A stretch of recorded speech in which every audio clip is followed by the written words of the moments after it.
ओम शांति 22/1/21 की वाणी है।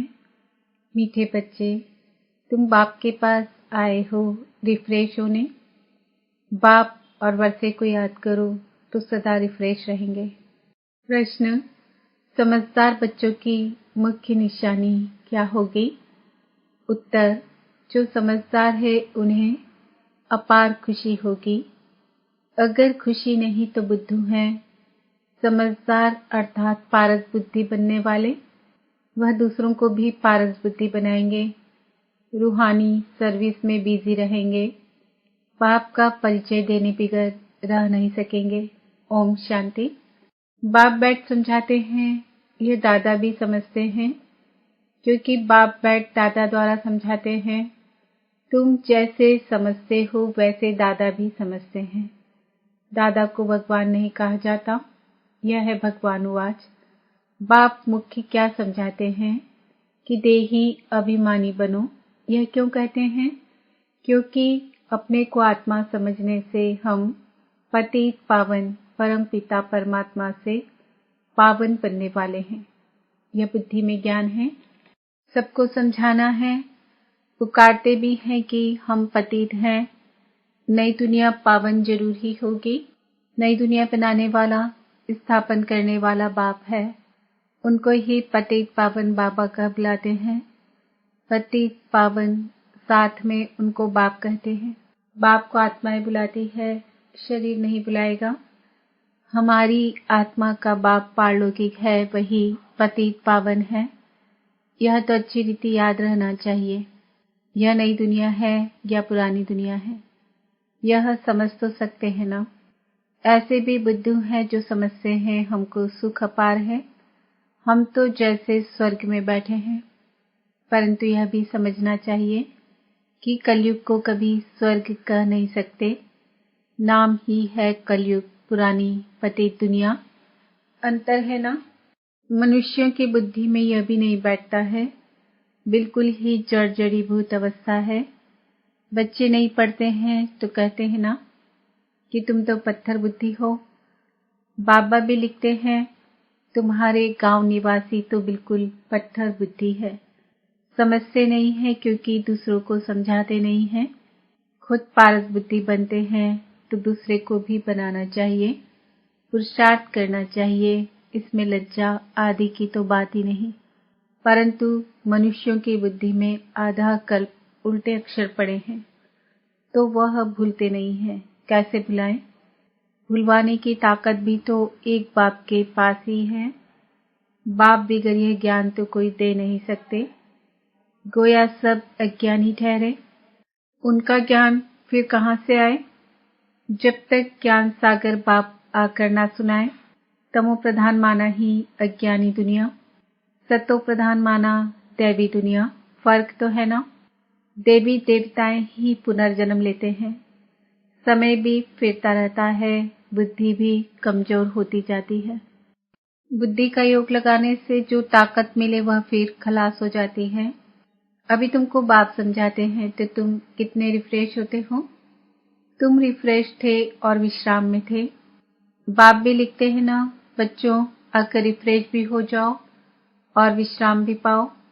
रिफ्रेश होने बाद तुम सतयुग में विश्रामपुरी में जाते हो। वहां तुमको बहुत विश्राम मिलता है। वहां सुख शांति संपत्ति आदि सब कुछ तुमको मिलता है। तो बाबा के पास आते हैं रिफ्रेश होने, विश्राम पाने। रिफ्रेश भी शिव बाबा करते हैं, विश्राम भी बाबा के पास लेते हो। विश्राम माना शांत, थक कर विश्रामी होते हैं ना।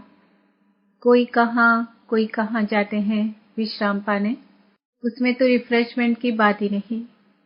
यहाँ तुमको बाप रोज समझाते हैं तो तुम यहाँ आकर रिफ्रेश होते हो। याद करने से तुम तमो प्रधान से सतो प्रधान बनते हो। सतो प्रधान बनने के लिए ही तुम यहाँ आते हो। उसके लिए क्या पुरुषार्थ है? मीठे मीठे बच्चे, बाप को याद करो।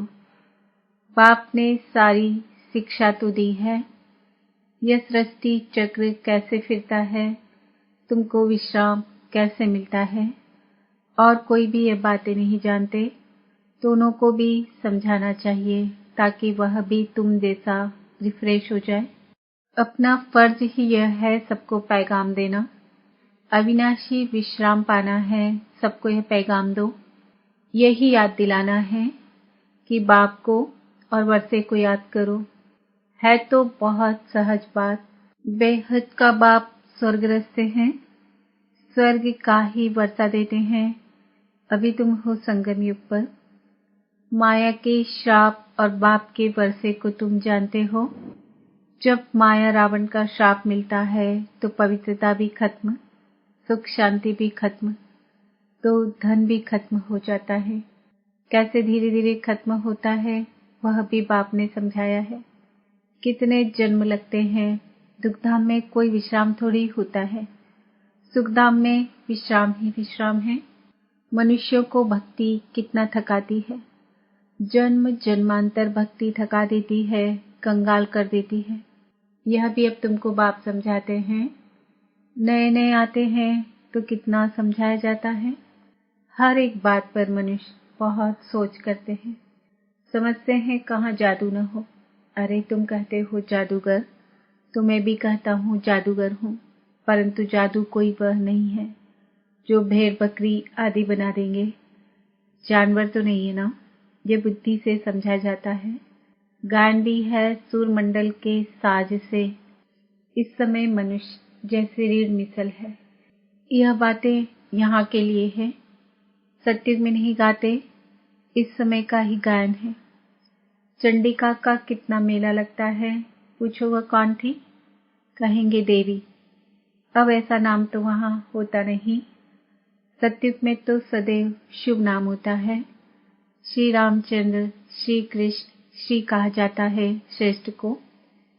सत्युगी संप्रदाय को श्रेष्ठ कहा जाता है। कलयुगी विशेष संप्रदाय को श्रेष्ठ कैसे कहेंगे? श्री माना श्रेष्ठ। अभी के मनुष्य तो श्रेष्ठ है नहीं। गायन भी है मनुष्य से देवता, फिर देवता से मनुष्य बनते हैं, क्योंकि 5 विकारों में जाते हैं। रावण राज्य में सब मनुष्य ही मनुष्य हैं। वहाँ है देवताएं, उनको डीटी वर्ल्ड, इसको ह्यूमन वर्ल्ड कहा जाता है। डीटी वर्ल्ड को दिन कहा जाता है, ह्यूमन वर्ल्ड को रात कहा जाता है। दिन सोझरे को कहा जाता है, रात अज्ञान अंधियारे को कहा जाता है। इस फर्क को तुम जानते हो, तुम समझते हो। हम पहले कुछ भी नहीं जानते थे, अभी सब बातें बुद्धि में हैं। ऋषि मुनियों से पूछते हैं, रचता और रचना के आदि मध्य अंत को जानते हो? तो वह भी नेति नेति कर गए, हम नहीं जानते। अभी तुम समझते हो। हम भी पहले नास्तिक थे, बेहद के बाप को नहीं जानते थे। वह है असुल अविनाशी बाबा, आत्माओं का बाबा। तुम बच्चे जानते हो, हम उस बेहद के बाप के बने हैं जो कभी जलते नहीं हैं। यहाँ तो सब जलते हैं, रावण को भी जलाते हैं। शरीर है ना, फिर भी आत्मा को तो कभी कोई जला नहीं सकते। तो बच्चों को बाप यह गुप्त ज्ञान सुनाते हैं जो बाप के पास ही है। यह आत्मा में गुप्त ज्ञान है। आत्मा भी गुप्त है। आत्मा इस मुख द्वारा बोलती है, इसलिए बाप कहते हैं, बच्चे देह अभिमानी मत बनो, आत्माभिमानी बनो, नहीं तो जैसे उल्टे बन जाते हो, अपने को आत्मा भूल जाते हो। ड्रामा के राज को भी अच्छी रीति समझना है। ड्रामा में जो नूंद है वह हूबहू रिपीट होता है, यह किसको पता नहीं है। ड्रामानुसार सेकेंड बाय सेकेंड कैसे चलता रहता है, यह भी नॉलेज बुद्धि में है।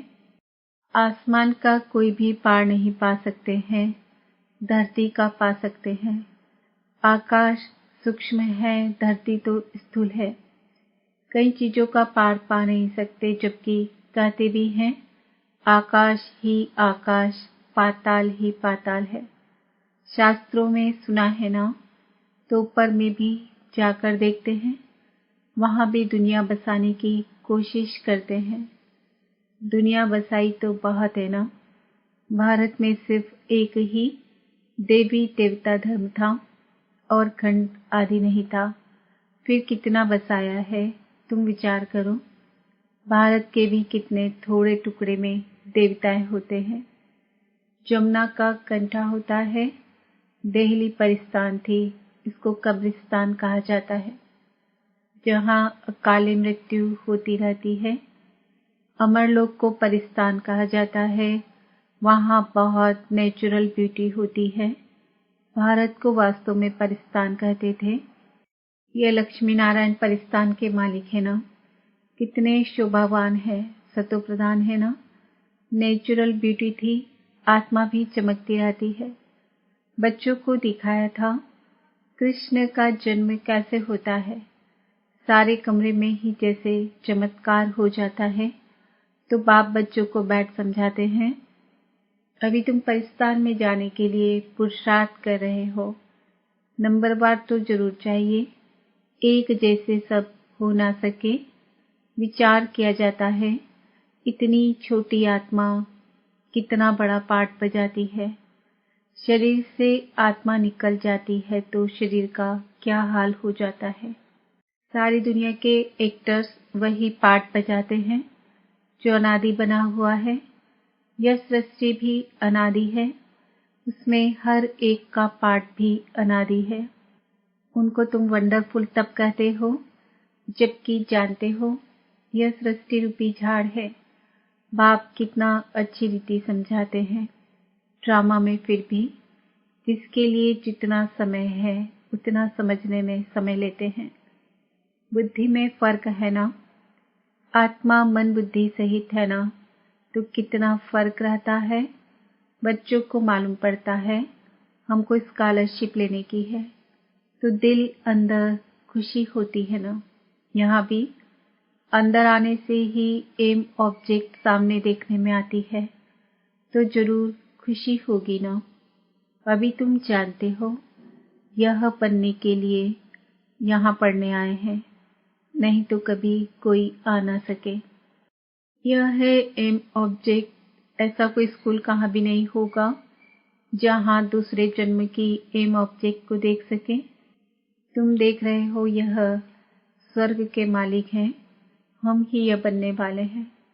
हम अभी संगम युग पर हैं, न उस राजाई के हैं न इस राजाई के हैं, हम बीच में हैं। बाप भी है निराकार कि भैया बाप आत्मा रूपी बोट को खींचकर परमधाम में ले जाते हैं। इन कॉर्पोरियल बाप इन कॉर्पोरियल बच्चों को ले जाते हैं। बाप ही बच्चों को साथ में ले जाएंगे।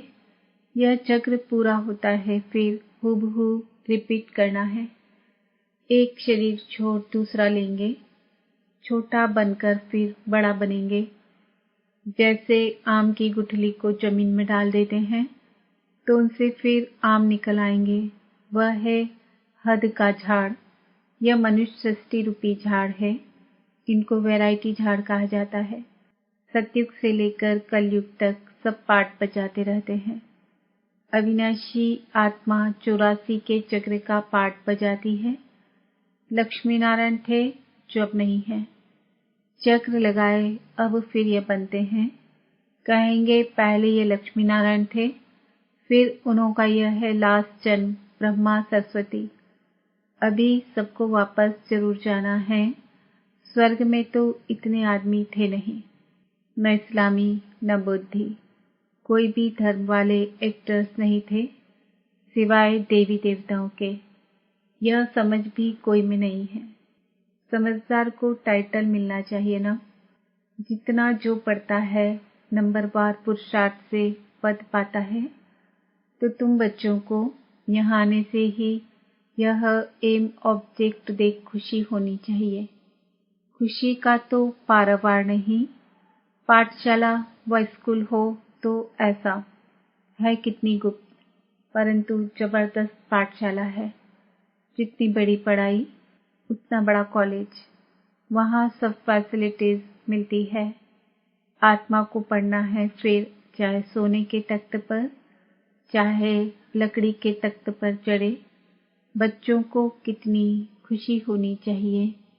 क्योंकि शिव भगवान वाच है ना। पहले नंबर में है यह विश्व का प्रिंस। बच्चों को अब पता पड़ा है, कल्प कल्प बाप ही आकर अपना परिचय देते हैं। मैं इनमें प्रवेश कर तुम बच्चों को पढ़ा रहा हूँ। देवताओं में यह ज्ञान थोड़ी ही होगा। ज्ञान से देवता बन गए, फिर पढ़ाई की दरकार नहीं। इसमें बड़ी विशाल बुद्धि चाहिए समझने की। अच्छा, मीठे मीठे से केलदे बच्चों प्रति माता पिता बाप दादा का याद प्यार और गुड मॉर्निंग रूहानी बाप की रूहानी बच्चों को नमस्ते। हम रूहानी बच्चों की रूहानी बाप दादा को याद प्यार गुड मॉर्निंग नमस्ते ओम शांति। धारणा के लिए मुख्य सार। इस पतित दुनिया का बुद्धि से संन्यास कर पुरानी देह और देह के संबंधियों को भूल अपनी बुद्धि पाप और स्वर्ग तरफ लगानी है। अविनाशी विश्राम का अनुभव करने के लिए बाप और वर्षे की स्मृति में रहना है। सबको बाप का पैगाम दे रिफ्रेश करना है। रूहानी सर्विस में लज्जा नहीं करनी है।